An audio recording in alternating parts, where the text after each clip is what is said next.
आइए एक नई प्रॉब्लम के साथ मिलते हैं। प्रॉब्लम हमारी क्या है? A charge capital Q is divided into two objects. What should be the value of charges on the two objects so that force between the objects can be maximum.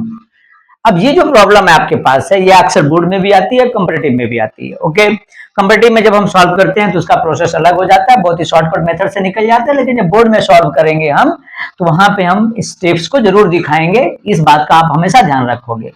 तो सबसे इस पर्टिकुलर प्रॉब्लम के अंदर की lines क्या क्या है, इसको पहले आप समझो। तो पहली चीज क्या है, आपके पास एक चार्ज कैपिटल Q है जिसको आप दो पार्ट्स में डिवाइड कर रहे हो। ठीक है ना, कहीं भी ये नहीं बोला है कि आप इक्वली डिवाइड कर रहे हो, ध्यान रखेंगे। तो इस बात को समझेंगे कि चार्ज वो किसी भी जगह पे ये नहीं बोला है कि आप दो पार्ट में इक्वली डिवाइड कर रहे हो, उन्होंने कहा है सिर्फ डिवाइड कर रहे हैं। आई बात समझ में? इसके बाद बोला what should be the value of charges on the two objects so that the force between the objects can be maximum. Is it clear? तो हम सबसे पहले मैक्सिमम के कंडीशंस पे जाएंगे। तो मैक्सिमम या मिनिमम का कंडीशन आगे चल के आप मैथमेटिक्स में पढ़ोगे जी, मैक्सिमम मिनिमम एक चैप्टर है। बट अभी के लिए इतनी बात आप दिमाग में रखेंगे कि अगर मैक्सिमम या मिनिमम अगर हमें निकालना है तो फर्स्ट जो ऑर्डर ऑफ डेरिवेटिव हो that should be equal to zero. बस इतना समझना है आपको, ठीक है, बिकॉज इनिशियल डेज है। तो आप क्या करोगे, सबसे पहले इलेक्ट्रोस्टैटिक फोर्स फाइंड आउट करोगे जी यहाँ पे, और उसके बाद उस इलेक्ट्रोस्टैटिक फोर्स को वेरिएबल के रिस्पेक्ट में आप क्या करेंगे, डिफरेंशिएट करेंगे। क्लियर हो गई बात?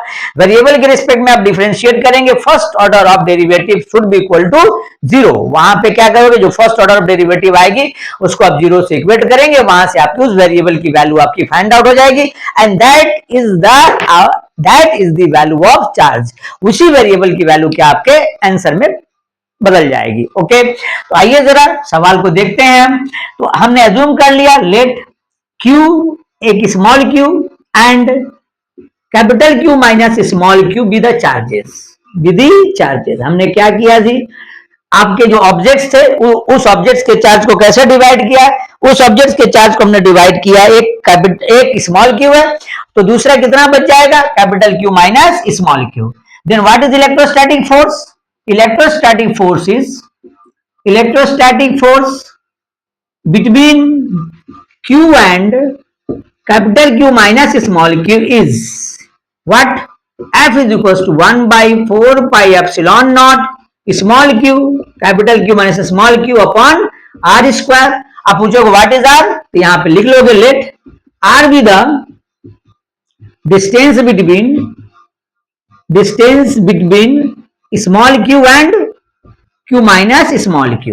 ओके, यहां तक की चीजें क्लियर हुई, ये आपका फोर्स आ गया। अब आ जाओ, अब मैक्सिमम बोला है तो मैक्सिमम के लिए क्या करेंगे, ये जो इक्वेशन इसको हम क्या करेंगे, डिफरेंशिएट करेंगे। किसके रिस्पेक्ट में करेंगे जी? डेफिनेटली स्मॉल q के रिस्पेक्ट में करेंगे, because small q is your variable. Okay, तो लिखोगे now differentiating equation one with respect to q। so what is df upon dq is equals to, यहां पे क्या हो जाएगा, 1 upon dq, this is 4 pi epsilon naught, it becomes q minus q by r square। so क्या क्या जी बाहर आ गया, df upon dq must be equal to, इस जगह से 1 by 4 pi epsilon naught r square बाहर, this is d of dq, अंदर में क्या बचा, q into Q minus Q square, ये वैल्यू बच गई आपकी। यहां तक समझ में आई बात? अब आ जाओ जरा, फिर डिफरेंशिएट किए हम, तो ये हो जाए d upon dq is equal to, ये value 1 by 4 pi epsilon naught r square, यहां पे कितना आ गया जी, इसको डिफरेंस q, ये हो गया 2q। ओके, अब according to problem force is maximum। okay, force is maximum।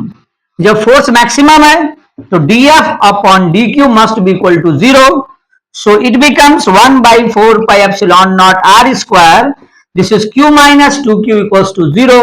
so क्या 0 हो गया, q minus 2q equals to 0, so q equals to q upon 2। this is the value of variable, जो variable की value आपकी निकल गई।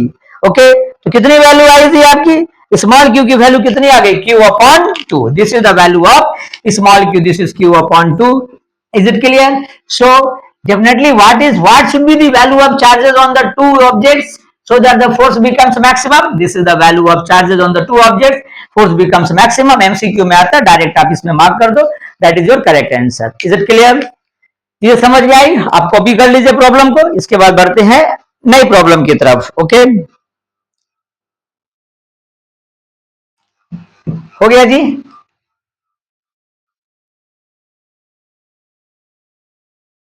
आइए अब एक तीसरी प्रॉब्लम को देखते हैं हम. मिटा दूं इसको.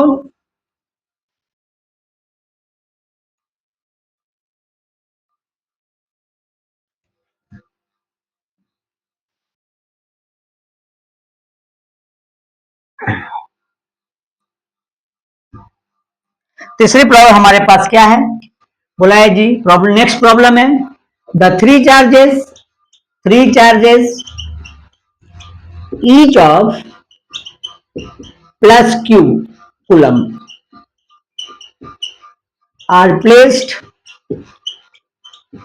at the vertices of an equilateral triangle of side L meter as shown in figure. Find the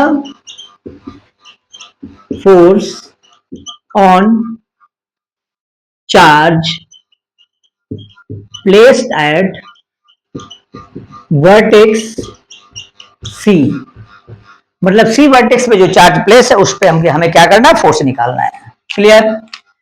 आइए जरा सोल्यूशन करते हैं जी इसका. आइए डायग्राम बनाइए जरा थोड़ा.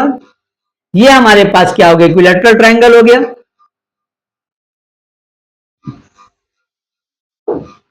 Point A, this point is B, this point is सी.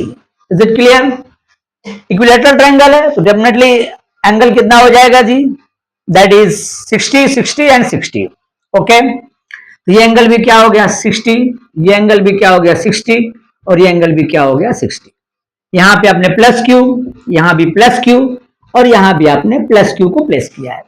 ठीक, ये आपकी बेसिक जो प्रॉब्लम्स है उस प्रॉब्लम के इंफॉर्मेशंस के बेस्ड पे जो डायग्राम था वो हमें मिल गया. ठीक है ना. साइड का लेंथ क्या दिया, L metre, this is L metre, ये भी एल मीटर. ओके, अब आपको क्या करना है जी, एकदम क्लास 11 के बेसिक्स पे चले जाना है. ठीक है, चलिए चलते हैं. ए पे हमने पॉजिटिव चार्ज प्लेस किया है, सी पे भी हमने क्या किया, पॉजिटिव चार्ज प्लेस किया है. इसका मतलब ए क्या करेगा, सी को रिपेल कर दिया. ये हमें फोर्स मिल गया, दिस इज F1. ओके, क्योंकि हमें फोर्स किस पे निकालना है, वर्टेक्स सी पे निकालना है. ध्यान देंगे. हाँ, आप इधर से फिर डायग्राम नहीं मार दोगे, वर्टेक्स सी पे निकालना है. फिर बी पे भी आपने पॉजिटिव प्लेस किया है और सी पे भी आपने पॉजिटिव प्लेस किया है, तो बी ने सी को रिपेल कर दिया, ये मिल गया आपको F2. ये भी क्लियर हो गया.